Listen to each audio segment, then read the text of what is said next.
So now that you've had your hands on the tape, let's fix what we did so that when your partner goes to do it now, they're unfortunately going to probably look a little bit better. But that's okay. You guys sacrificed for them. Okay? And each one you do, you'll be very surprised at how quickly this cleans itself up. Okay, so we're going to roll off like this. Okay, not like this. We're going to do this. You're going to cover and make sure those guys don't roll back there. You see how I kind of captured both? Now I can go clean it up. I can kind of get onto the foot. You see how I'm not pulling so taut? Because what can happen, I want to try to make it happen. I definitely don't want that. You see that? Like, you got to put a little oomph into it. But some of you guys might have seen some rolling like that. Okay? That's because you pulled too tautly. If you see that, kind of like rip it off to get the bulk away, and then go back over it. Oh, see there, I did it for real. Okay, so then you can kind of go back over it and clean it up. Okay, that's fine.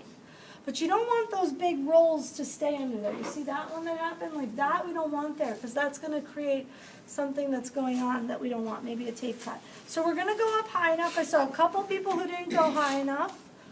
Then we're going to take, everyone I felt did this part very well, are anchor strips. Right? Pull it. You see how I'm still pulling it? I'm not laying it down. Like, it's got to get on there.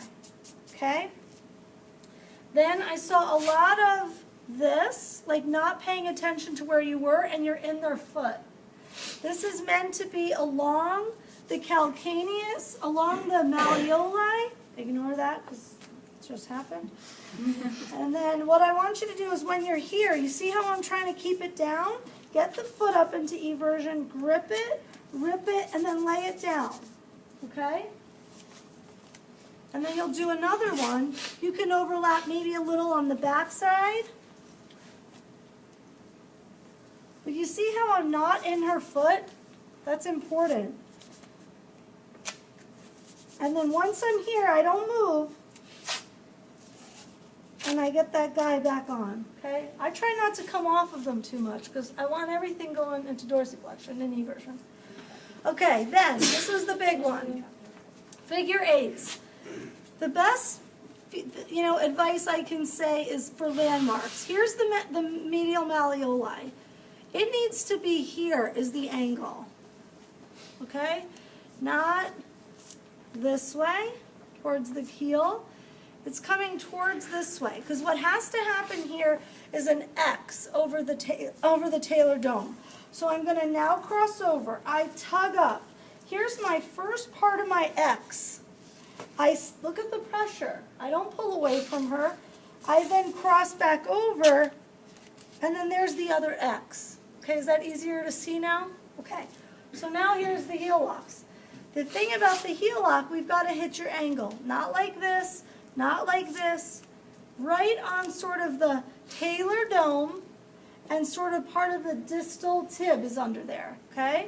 I make sure I hit my angle. Now the thing that makes it a heel lock is that I've involved the Achilles and the calcaneus back there, the posterior side. I've got to hit it. If you see your angle is like this and you're not on the distal Achilles, your angle, stop. You're going to force it. It's going to end up somewhere up here. So what we don't want to do, watch what happens. You see now I've grabbed I'm in the foot, and look where I'm forcing it, right? That probably happened to some of you. Okay? So we don't want that. Okay? We also don't want it to be so far behind that, like, I completely miss the Achilles, because now I'm like so high there. You see that bad angle? So if I hit my angle, hit the back of the look where the heel and lace pad is. That's why it's there, because you know you have to hit the Achilles. So let's hit the Achilles, and then keep going down. You guys are going to want to go up. Keep coming down. You've got to hook the calcaneus. Then we're going to pass over the talar dome. There's our first X. Then pass it behind, and now it kind of looks like a figure eight, right? Pass it behind. Here's my second part. And now I finish there. Does that make it easier to see? Here's the other one. I come behind. You see, I'm hitting where that heel and lace pad is. Look where I'm taking it. Okay, down towards me. Then I go back up. I give her a little oomph, and I finish it. You see that space? It's now being covered. Okay, so no little spaces are left. Our C-strips do not start under here. They start posterior. Bisect the calcaneus, not high up, not too low, that we create a dog ear like that. You see it? You see that dog ear? It's got to go split the calcaneus, give it a little oomph, give it a little pull here, about 50% overlap. 50%, I'm still giving it a little. Now what you guys might do is you might pull too, like there might be too much. Like I don't need so much. I just need it to come right at the top, creating it right here. Okay, we don't need big ones around. And it's definitely not, well, although I shouldn't say definitely not, because some really good athletic trainers can do it like this with the right tension and go all the way around. I'm not teaching it to you that way because you'll start to compress the tib-fib joint and it's going to be too tight. So I teach it to you that you rip it and separate it yourselves. I go all the way up to clean up the top part of the anchor. Now it's nice and neat, right? So then we're going to finish one more time with our figure 8, right? It's coming down toward me now.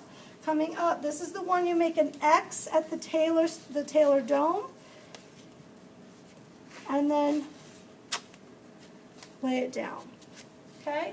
Now we're done. Essentially it's done. This is just cleanup for those closer strips. I just lay them down to cover it up.